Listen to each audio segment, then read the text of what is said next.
Sáng nay, Bí thư Tỉnh ủy Đồng Tháp Ngô Chí Cường đã có buổi tiếp công dân giải quyết kiến nghị của thương binh Nguyễn Văn Phúc, ngụ phường Cai Lậy, tỉnh Đồng Tháp.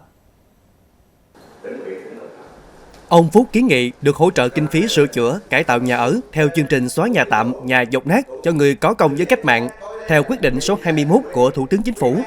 Yêu cầu này được các ngành chức năng và địa phương xem xét. Kết quả, trường hợp ông Nguyễn Văn Phúc không thuộc diện được hỗ trợ theo quyết định số 21 vì nhà đã đảm bảo tiêu chuẩn 3 cứng, không thuộc diện nhà tạm, nhà dột nát. Tuy nhiên, ông Phúc cho rằng một số chân cột ở nhà trước đã có dấu hiệu rạn nứt, nên nhà thấp hơn mặt đường, có khả năng ngập vào mùa mưa, nhà sau đã xuống cấp. Qua xem xét, Bí thư Tỉnh ủy Ngô Chí Cường đề nghị các đơn vị liên quan và Ủy ban Nhân dân phường Cai Lậy rà soát xem xét giải quyết kiến nghị của ông Phúc theo đúng quy định nhằm kịp thời quan tâm chăm lo gia đình chính sách. Trong quá trình thực hiện, nếu có phát sinh khó khăn vướng mắc, cần kịp thời báo cáo Tỉnh ủy xem xét chỉ đạo.